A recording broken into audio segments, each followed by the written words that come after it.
नमस्कार प्रेक्षकांनो, मालिकेच्या आजच्या भागामध्ये आपल्याला पाहायला मिळणार आहे की अर्णवने स्वतः आकाशचं नाव बोर्ड ऑफ डिरेक्टरसाठी रिकमेंड केलेलं आहे आणि अर्णवची खूप इच्छा आहे की आकाशने बोर्ड ऑफ डिरेक्टरमध्ये इलेक्शन लढावं आणि त्याने ते जिंकून यावं. यासाठी अर्णवचे हे सगळे चाललेले प्रयत्न असतात, पण घडताना मात्र वेगळंच दिसणार आहे, ज्याची कोणाला कल्पनाही नाही. कारण ज्या इलेक्शनसाठी अर्णवने आकाशचं नाव रिकमेंड केलेलं असतं तिथे मात्र एक वेगळाच गोंधळ होणार आहे. कारण कमिटीने आकाशचं नाव इलेक्शन मधून रिजेक्ट करून टाकलेलं असणार आहे आणि ही गोष्ट मात्र जेव्हा आता घरी समजणार तेव्हा मात्र खूप राडा होणार आहे. पण त्याआधी ऑफिसला जाताना अर्णव निघालेला असतो तेव्हा ईश्वरी कमळाचं फूल आणून अर्णवच्या हातामध्ये देते. तेव्हा अर्णव म्हणत असतो की हे, आणि तो असं घेऊन ते किशाला लावायला लागलेला असतो. ईश्वरी म्हणते, अहो हे कमळाचं फूल आहे, गुलाबाचं फूल नाहीये किशाला लावायला. ह्याचं काय करायचं असतं तुम्हाला माहित नाहीये का? त्यावरती अर्णव तिला म्हणत असतो की काय करायचं असतं याचं. मग ईश्वरीचं म्हणणं असतं की हे जे कमळाचं फूल आहे ना, हे कमळाचं फूल देवीला वाहतात. आता हे ऐकल्यानंतर अर्णवला काय माहिती काय करायचं आणि कसं करायचंय. तेव्हा अर्णव म्हणतो, हो का, असं म्हणत तो तिला बोलू लागतो. कारण अर्णवला ही गोष्ट माहीतच नव्हती की याचं काय करायचं आहे. आणि आता मात्र अर्णवला जेव्हा हे कळलेलं आहे तेव्हा अर्णव म्हणतो की ठीक आहे, चालेल, असं म्हणत अर्णवने तयारी दाखवलेली असते. आणि मग लगेचच तो अगदी वाकून ईश्वरीला ते कमळाचं फूल देतो. अर्णव म्हणतो की तू माझ्यासाठी देवीसारखीच आहेस ना. आणि मग तो ऑफिसमध्ये एजीएम साठी येतो आणि तिथं आल्यानंतर हा सगळा गोंधळ होत आहे. आता या सगळ्यातून मार्ग कसा काढायचा हे मात्र खूप अवघड आहे. तर आजच्या भागाच्या रिव्ह्यूला आपण सुरुवात करूया. इकडे अर्णव आणि शिर्के मंजुळाला भेटतात आणि त्यानंतर पुन्हा मोबाईल शॉपमध्ये येतात. कारण त्यांनी तिथे मोबाईल रिपेअरला टाकलेला असतो. मग अर्णव तिथे विचारतात की इथे मुलगा होता ना एक, त्याच्याकडे मी माझा मोबाईल रिपेअरसाठी दिलेला होता. तेव्हा ते म्हणतात, हां तिथे विपुल होता त्याच्याकडे दिलेला का? तेव्हा अर्णव आणि शिर्के म्हणतात की हो. अहो पण तो गावी गेलाय. तेव्हा अर्णव म्हणतो, माझा मोबाईल होता, खूप इम्पॉर्टंट डेट आहे. मग दुसऱ्या कर्मचाऱ्याला ते त्याचा मोबाईल बघायला लावतात. पण दुसरा कर्मचारी म्हणतो की नाही, इथे आजचे सगळे जे ऑर्डरचे मोबाईल होते ते सगळे मी दिलेले आहेत. अर्णव म्हणतो, आमच्यातलं कोणीच आलेलं नाहीये, मग हे सगळं कसं शक्य आहे, असं अर्णव विचारत असतो. तेव्हा मात्र ते म्हणतात की अहो खरंच दिलाय मोबाईल. अर्णवला आता प्रश्न पडतो. अर्णव म्हणतो, कसं शक्य आहे, आम्ही तर कोणीच आलं नव्हतं इथं मोबाईल घ्यायला, मग मोबाईल तुम्ही कोणाजवळ दिला, हा प्रश्न मात्र आता उभा राहिलेला असतो. अर्णव खूप चिडतो. तेव्हा ते म्हणतात की मी विपुलला फोन करून बघतो. असं म्हणत अर्णवच्या समोर ते फोन लावू लागतात. पण अर्णवच्या समोर जरी फोन लावला तरी विपुलने तो फोन बंद केलेला असतो आणि दुकानाचे जे ओनर आहेत ते सांगू लागतात, तो काहीतरी म्हणत होता, तो गावी गेलेला आहे आणि आता तो पुन्हा इकडे येणार नाहीये, त्याला लॉटरी लागलेली आहे, असं काही तो बोलत होता आणि तो परत येणार नाहीये इकडे. आता हे ऐकता क्षणी अर्णवला धक्का बसतो. अर्णव म्हणतो, काय बोलताय तुम्ही हे सगळं? तेव्हा ते सांगू लागतात की हो, जे खरं आहे ना तेच मी सांगतोय तुम्हाला, तो असंच सांगून गेलाय आम्हाला. आता मात्र अर्णव विचार करू लागतो की ही गोष्ट कशी शक्य आहे, कारण हा माणूस अचानक कसं काय निघून गेला. म्हणून अर्णव विचार करत असतो. अर्णव म्हणतो, सो कसं शक्य आहे, माझा खूप इम्पॉर्टंट डेटा होता त्या मोबाईलमध्ये, तुम्ही एकदा बघा काय झालंय ते, असं म्हणत अर्णव त्यांना विचारू लागतो. तेव्हा ते म्हणतात की नाही हो, तो नाहीये इथे. आता मात्र प्रश्न पडलाय, फोन लावला तर त्याचा फोन लागत नाहीये आणि अचानक हा माणूस गायब झालाय, हा माणूस इथे नाहीये. नक्की काय झालं असेल, कुठे असेल आणि का? अर्णवच्या मोबाईलच्या बाबतीत अर्णव पॉझिटिव्ह झालाय, कारण एकमेव तो मोबाईल होता ज्याच्यामुळं अर्णवला समजणार होतं की काय आहे आणि त्या मोबाईलमध्ये नक्की काहीतरी मिळणार होतं. एकतर आता मंजुळाने सुद्धा या सगळ्या गोष्टींना नकार दिलेला असतो, त्यामुळं अर्णव खरंच खूप पॅनिक झालेला असतो. अर्णवला कळत नसतं की काय करायचं आणि काय नाही. मोबाईल तर सापडत नाहीये तिथे. अर्णवची खूप चिडचिड होत असते. तेव्हा ते दुकानदार सांगू लागतात की हो नाहीये, म्हणजे आम्ही तुम्हाला सांगितलं होतं ना, पण आता इथे नाहीये, मी तुम्हाला तेच सांगण्याचा प्रयत्न करतोय. अर्णव म्हणतो, तुम्हाला कळत नाहीये मी काय बोलतोय ते, कारण तुमच्या लक्षात येत नाहीयेत गोष्टी. किती इम्पॉर्टंट होता माझ्यासाठी तो डेटा त्यात मोबाईल मधला, म्हणून तर मी तुमच्याकडे तो मोबाईल टाकला होता ना दुरुस्तीला. जर महत्वाचा नसता तर मी तो टाकलाच नसता, असं म्हणत अर्णव त्यांनाच बोलत असतो. तेव्हा मात्र शिर्के म्हणतात की अर्णव सर, कोणीतरी मॅनेज केले त्या विपुलला, तुमच्या लक्षात येते का? म्हणजे कोणीतरी त्याला मॅनेज करून पैसे देऊन तो मोबाईल घेऊन गेलेला आहे आणि म्हणून तर त्याला लॉटरी वगैरे या सगळ्या गोष्टी कळतायत. तेव्हा मात्र अर्णवच्या डोक्यात प्रकाश पडतो. तो अर्णवला शिर्के म्हणतात की चला आपण जाऊया, बघूया काय होतंय ते. असं म्हणत शिर्के अर्णवला घेऊन तिथून बाहेर पडतात. इकडे मात्र पाहायला मिळतं ते म्हणजे वल्लरी सारखी अर्णवची वाट बघत बसलेली असते आणि ती मामाला म्हणत असते की हो अजून कसं आला नाही अर्णव, नक्की काय झालं असेल, यायला पाहिजे होतं ना आतापर्यंत, एवढा कसा काय वेळ लागू शकतो. हे सगळं जेव्हा चालू असतं तेव्हा मामा म्हणतात की नक्की मला तुझंच काही कळत नाहीये की तुझं काय चाललंय, कारण आजकाल तू जरा अतिच काळजी करते, इतर वेळी तर कधी काळजी केलेली नाहीये. तेव्हा मामीची नाटकं आता सुरू होतात. तेव्हा तुमच्या लक्षात येते का, म्हणजे त्या मंजुळावर जो हल्ला केला होता गुंडांनी तसाच हल्ला अर्णववर वगैरे केला तर. मामा म्हणतात हो बरोबर आहे तुझं, पण एवढी काळजी करू नकोस, थांब जरा, येईल तो, असं मामा तिला सांगत असतात. आणि हे वल्लरीची नाटकं सुरू असतात. वल्लरीच्या मनात फक्त एकच असतं, जर का त्या मंजुळाने हे अर्णवला काहीच सांगितलं तर काय करायचं, कारण मंजुळाने जर काही सांगितलं तर मात्र त्याच्यामध्ये उदयकांत अडकला जाणार, आणि एकदा का उदयकांत अडकला की आपण अडकले जाणार, कारण उदयकांत काही मला सुखाने जगू देणार नाही, ही गोष्ट तिला चांगलीच माहिती असते आणि त्याचमुळं तिने आता घाबरून असते. तर इकडे मामा म्हणतात की जरा तू शांत होशील का ग, म्हणजे तुला मगापासून मी तेच सांगण्याचा प्रयत्न करतोय. तेवढ्यातच अर्णव आलेला असतो. अर्णव आलेला पाहून वल्लरी जाते आणि म्हणते काय रे अर्णव, किती वेळ, सगळं व्यवस्थित आहे ना, सगळ्या गोष्टी नीट आहेत ना. तेव्हा अर्णव म्हणत असतो की हा मामी, काय झालं, काय म्हणाली ती मंजुळा, असं जेव्हा ती विचारते तेव्हा मात्र अर्णव सांगू लागतो की हो बरोबर आहे, मंजुळाचं म्हणणं असं होतं, असं अर्णव बोलणारच असतो. तेवढ्यातच इकडे पाहायला मिळतं ते म्हणजे अर्णव सांगू लागतो की नाही, मंजुळा काहीच बोललेली नाहीये, कारण ह्या सगळ्या गोष्टी ज्या आहेत ना, मंजुळाचे बाबा म्हटले की आता तिला याच्यामध्ये तुम्ही अडकू नका, कारण ऑब्विसली बरोबर आहे त्यांचं, कारण ज्या गोष्टी घडलेल्या आहेत त्यानंतर त्यांनी असं रिॲक्ट करणं स्वाभाविक आहे. तेव्हा मामा म्हणतात अरे असं कसं म्हणतोस तू, तेव्हा अर्णव म्हणतो ते वडील म्हणून त्यांनी घेतलेला एक निर्णय योग्यच आहे ना, कारण तू बघ ना मामा, कसं आहे काही झालं तरीही आता सध्या याच्यामध्ये मंजुळा फुकट अडकली जात होती. मंजुळाच्या बाबांच्या बाबतीत जर त्यांना असं वाटत असेल की तिला याच्यामध्ये कुठं त्रास होऊ नये, त्यांची एकुलती एक मुलगी आहे म्हणून त्यांनी घेतलेला तो निर्णय आहे, त्यामुळे आपण त्याचं स्वागत केलं पाहिजे, असं इकडे अर्णव सांगत असतो. आणि त्याच वेळेस इकडे अर्णव, ईश्वरी सगळे तिथे असतात. आता ईश्वरी अर्णवला म्हणते काय झालंय, तेव्हा अर्णव म्हणतोय की मला कळत नाहीये की मोबाईल असा कसा तिथून कोण घेऊन गेला असेल. अर्णवच्या डोक्यातनं विचार जात नसतात.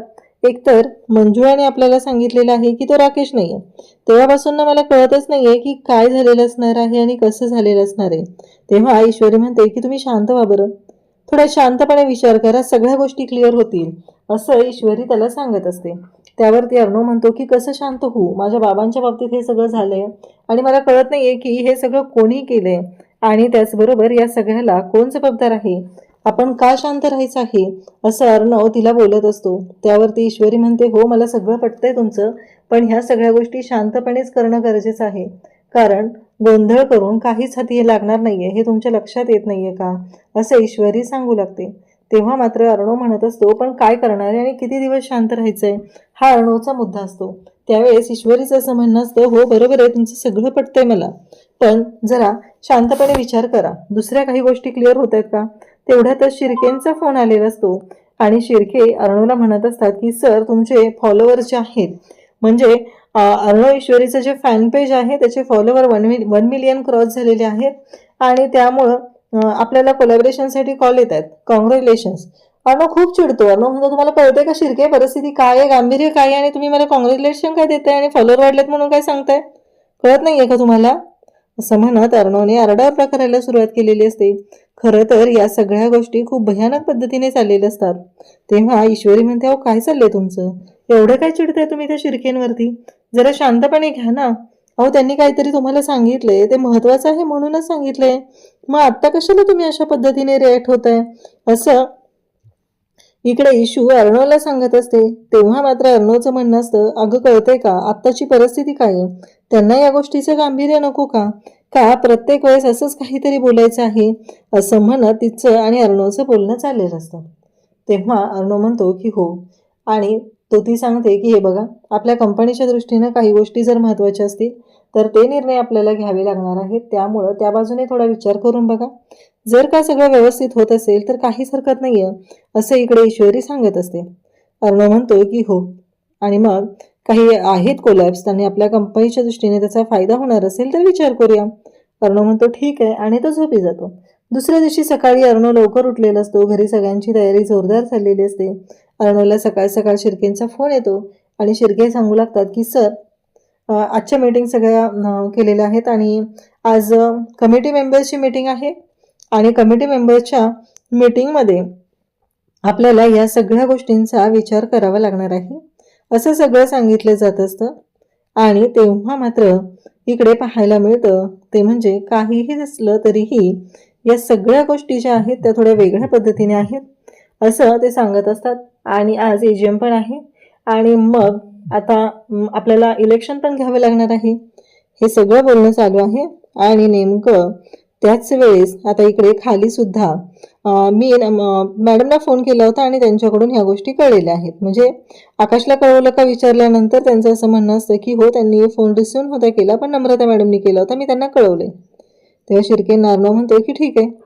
आता इकडे नम्रताने फोन रिसिव्ह केलेला असतो आणि तिला कळलेलं असतं की आज बोर्ड ऑफ डिरेक्टरची मीटिंग आहे आणि इलेक्शन सुद्धा आहे. मग ह्या दोघीही बोलत बसलेले असतात सासू सुना.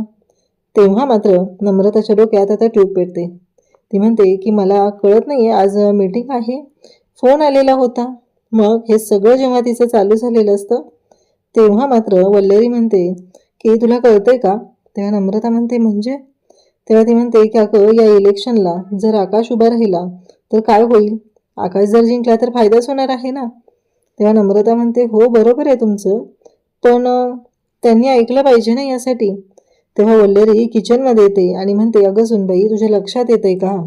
मला सांग, आकाश जर का जिंकला तर या कंपनीतले मोठमोठे अधिकार घेण्याचा निर्णय त्याच्याकडे असणार आहे आणि ज्या नवऱ्याला बाहेर किंमत असते त्याच नवऱ्याला त्याच्या बायकोला घरात किंमत मिळते. आता जर का तुझ्या नवऱ्याला जर बाहेर किंमत मिळालीच नाही तर तुला घरात कुठून किंमत मिळणार आहे, असं इकडे ती सांगू लागते. त्यावरती नम्रता म्हणते की चालेल, मी त्यांना या मीटिंगसाठी तयारही करेल आणि जिंकूनही आणेल. आता असं नम्रताने ठरवलेलं असतं. आणि मग दोघीही सासू सुना आणि ही म्हणते की चला, म्हणजे तू तयार आहेस ना, मग झालं. आकाशला माझ्या या सगळ्या गोष्टीचं श्रेय मिळालंच पाहिजे, कारण आकाशने हे सगळं खूप छान पद्धतीने पहिल्यापासून केलेलं आहे आणि अर्णवच्या तोडीस तोड तो काम सुद्धा करत असतो, हे इकडे ती सांगत असते. आणि त्याच वेळेस इकडे नम्रता म्हणत असते की हो, मला माहिती आहे तुम्हाला काय म्हणायचे ते आई, माझ्या लक्षात आलंय, असं सांगून तिने वल्लरीला म्हणते की बरोबर आहे तुमचं आणि आपण त्यासाठी प्रयत्न करायचे आहेत, असं दोघींचंही बोलणं चालू झालेलं असतं. तेव्हा मात्र इकडे नम्रता त्याचबरोबर वल्लरी दोघीही म्हणत असतात की हो, आता सध्या आपल्याला आकाशला फोकस करायचा आहे आणि आकाश या सगळ्यामध्ये निवडून सुद्धा आला पाहिजे, असं या दोघींच्या डोक्यात सुरू आहे. आता इकडे नम्रता म्हणते पण आई, होईल नाही सगळं पॉसिबल, मी ते सगळं करण्याचा भरपूर प्रयत्न करणार आहे, कारण आकाश या इलेक्शनला उभेही राहिले पाहिजेत आणि नुसते उभे राहून उपयोग नाहीये, तर ते निवडून सुद्धा आले पाहिजेत, असं नम्रताने ठरवलेलं असतं. वल्लरी म्हणत असते मग माझा आकाश ही कंपनी बळकवायला सुद्धा मागं पुढं पाहणार नाही, एवढं त्याच्यामध्ये डेअरिंग आहे, एवढी ताकद त्याच्यामध्ये आहे, असं ती सांगत असते. आणि त्याच वेळेस इकडे पाहायला मिळतं की नम्रता म्हणते की चालेल, आता आकाशला या सगळ्यासाठी कसं तयार करायचं ते मी पाहते. आता इकडे ईश्वरी म्हणत असते काय हो, काय झालं, तुम्ही एवढ्या लवकर तयार झालात? अगं ईश्वरी, मी सिंदूर, आज एजीएम आहे ना. आता एजीएम काय आहे हे ईश्वरीला काही माहीत नसतं. ईश्वरी म्हणते म्हणजे? तेव्हा अर्णव सांगतो की ॲन्युअल जनरल मीटिंग आणि आज इलेक्शन सुद्धा होणार आहे कमिटी मेंबरसाठी आणि कमिटी मेंबर्समधून इलेक्ट होऊन बोर्ड ऑफ डिरेक्टरसाठी एक जे पद रिक्त आहे ते भरलं जाणार आहे. आता मात्र ईश्वरी म्हणत असते बोर्ड ऑफ डिरेक्टरचं, आणि तेव्हा अर्णव सांगू लागतो की मला असं वाटतंय की या पदासाठी आकाश कॅपेबल आहे आणि आकाशला ही संधी मिळाली पाहिजे. आता हे ऐकल्यानंतर ईश्वरी म्हणते तुम्हाला एवढं वाटतंय तर मग तुम्ही का नाही निवडत ना. मग अर्णव सांगू लागतो की तसं नसतंय, कारण त्या गोष्टी ज्या आहेत ना, कमिटी मेंबर असतात आपल्या सगळ्या कंपनीच्या आहेत त्या त्यामधून आलेले आणि ते सगळे वोटिंग करतात, पण जेव्हा वोट होईल तेव्हाच कळतं की नक्की काय आहे, असं अर्णव सांगत असतो. तेव्हा मात्र इकडे ईश्वरी म्हणत असते असं आहे का, बरं चला चला आपण घरी सगळ्यांना ही गोष्ट सांगूया, एकदा का सगळ्यांना ही गोष्ट कळली की त्यांनाही छान वाटेल. अर्णव म्हणतो एवढ्यात नको. ईश्वरी म्हणते चला हो, सगळ्यांना छान वाटेल, असं सांगितलं जातं. आणि मग अर्णव ईश्वरी खाली येतात आणि ते म्हणू लागतात की मला तुम्हाला सगळ्यांना एक गोष्ट सांगायची आहे. तेव्हा मामा सगळे तिथं आहेत आणि मग मामा म्हणू लागतो की काय झालं. तेव्हा अर्णव सांगतो की आज बोर्ड ऑफ डिरेक्टरची मीटिंग आहे आणि त्या मीटिंगमध्ये बोर्ड ऑफ डिरेक्टर या पदासाठी मी आकाशचं नाव सजेस्ट करतो आणि आकाशने या इलेक्शनला उभं राहावं अशी माझी इच्छा आहे, असं इकडे अर्णव सांगत असतो. तेव्हा मात्र सगळेजण खुश होतात. आता ऑलरेडी नम्रता आणि वल्लरीच्या डोक्यात हा विषय होताच आणि अर्णवने स्वतः हा विषय काढून मात्र खरं तर एक चांगली गोष्ट केलेली असते. अर्णवने स्वतः हा विषय काढलेला असतो आणि आकाशसुद्धा खुश झालेला असतो. आकाशला तो म्हणत असतो की तुझ्यामध्ये ते कॅलिबर आहे आणि मला खात्री आहे की नक्कीच तू हे इलेक्शन जिंकशील. आता अर्णवने खूप चांगल्या पद्धतीने चांगल्या भावनेने हे सगळं केलंय, पण याचे परिणाम काय होणार आहेत हे अर्णवला कुठे माहिती आहे. कारण अर्णवला माहीतच नाहीये की या सगळ्या गोष्टींमध्ये आणखी काही राडा होणार आहे का, काय होणार आहे का, याबद्दल अर्णवला काहीच माहिती नाहीये. अर्णव मात्र विचार करतोय की या सगळ्यामधून आकाशला निवडून आणायचं आहे. सगळेजण तिथं असतात आणि अर्णवने स्वतःहून आकाशचं नाव रिकमेंड केलेलं असतं. सगळ्यांच्या चेहऱ्यावर आनंद झळकत असतो, कारण अर्णवने सांगितलेलं असतं की हे जे इलेक्शन आहे ते आकाशने केलं पाहिजे, आकाशने यासाठी तयार झालं पाहिजे, हे अर्णवने स्वतः सांगितलेलं असतं. आणि मग सगळे खुश होतात. आकाशलाही तो सांगतो की चला, म्हणजे प्रेझेंटेशन काय द्यायचे ते मामा म्हणतात सांग, तू कसं प्रेझेंट करणार आहे. आता असं सांगितल्याबरोबर आकाश उठतो आणि तो सांगू लागतो. तेव्हा अंजली म्हणते, मिस्टर आकाश पाटील, तुम्ही ज्या पद्धतीने प्रेझेंट केलेलं आहे तुमचं प्रेझेंटेशन पाहून आम्ही तुमच्या प्रेझेंटेशनवरती इम्प्रेस झालेलो आहे आणि यासाठी माझं वोट तुम्हालाच आहे. आता इकडे अंजली आणि अर्णव दोघांनीही सांगितलेलं आहे की आमच्या दोघांचेही वोट्स तुलाच आहेत हे सांगितलेलं असतं. आणि तेव्हा मात्र इकडे आकाश लगेच नम्रताला म्हणतो की मी तुला किती वेळा सांगितलं होतं, दादा माझा विचार नेहमी करतो, दादाच्या डोक्यात फक्त माझा विचार असतो आणि तू जो काय विचार करतेस त्याचे परिणाम काय होतात तुला माहिती आहे ना. आणि बघ, तेव्हा ती म्हणते हो सॉरी, कळलं मला, माझं चुकलेलं आहे, असं म्हणत तिने कान पकडून आकाशची माफी मागते. खरं तर अर्णवने आजपर्यंत कधीच भेदभाव केलेला नाहीये, आकाशला प्रत्येक वेळेस त्याची मदतच केलेली आहे. पण इकडे या दोघींच्या मनात मात्र वेगळंच काळबेर असतं. पण इकडे उद्याच्या भागात आपल्याला पाहायला मिळतं की अर्णव आता ऑफिसला निघालेला असतो आणि जेव्हा अर्णव ऑफिसला निघालेला आहे तेव्हा मात्र इकडे ईश्वरी ज्या पद्धतीने अर्णवच्या पुढे येते, कमळाचं फूल घेऊन येते आणि सांगू लागते की हे घ्या. आता अर्णवला ती कमळाचं फूल देते. कमळाचं फूल दिल्यानंतर अर्णव म्हणत असतो की हे का. तेव्हा ईश्वरी म्हणते हे तुमच्यासाठी, आणि असं म्हणत तिने ते फूल त्याच्या हातात दिलेलं असतं. लगेच अर्णव ते फूल घेतो आणि खिशात लावायला लागतो. ईश्वरी म्हणते हे कमळाचं फूल आहे, हे खिशात लावतात का. तेव्हा अर्णव म्हणतो मग काय करायचं याचं. तेव्हा ईश्वरी सांगते की हे कमळाचं फूल जे आहे ना ते खिशात लावत नसतात तर देवीला वाहतात. आता त्या क्षणी अर्णव लगेच ते फूल घेतो आणि गुडघ्यांवरती बसून ईश्वरीच्या समोर वाकून ते फूल ईश्वरीला देऊ लागतो. तेव्हा ईश्वरी म्हणते काय हे. तेव्हा तो म्हणतो की तू माझ्यासाठी देवीसारखीच आहे ना, म्हणून हे फूल तुला देतोय मी. असं म्हणता क्षणी ईश्वरी म्हणते की खरंच. आणि मग ईश्वरी सुद्धा तेवढीच खुश झालेली आहे. आणि इकडे आता ऑफिसमध्ये सगळे एकत्र जमलेले आहेत बोर्ड ऑफ डिरेक्टरच्या मीटिंगसाठी. ऑफिसमध्ये सगळे जमलेले असतात आणि तेव्हा मात्र इकडे आता अंजली बोलत असते. अंजली म्हणत असते की चला आकाशला सांगितलं जातं प्रेझेंटेशन दे. मग बाकीचे कमिटी मेंबर्समध्ये जेव्हा हे सगळं बोलणं झालेलं असतं तेव्हा त्यांनी सांगितलेलं असतं की आकाश पाटील या पदासाठी कॅपेबल नाही आहेत आणि त्यामुळं आकाश पाटीलला आम्ही कोणीच वोट देऊ शकत नाही, म्हणजे या इलेक्शनमधून त्यांना बाद करण्यात येणार आहे. आणि त्याचवेळी जेव्हा हे सगळं घडत असतं तेव्हा मात्र इकडे आता आकाशला धक्का बसलाय, अर्णवला धक्का बसलाय. हे सगळं अचानक काय झालंय. अशाच अपडेटसाठी चॅनलशी कनेक्ट राहा. थँक्यू.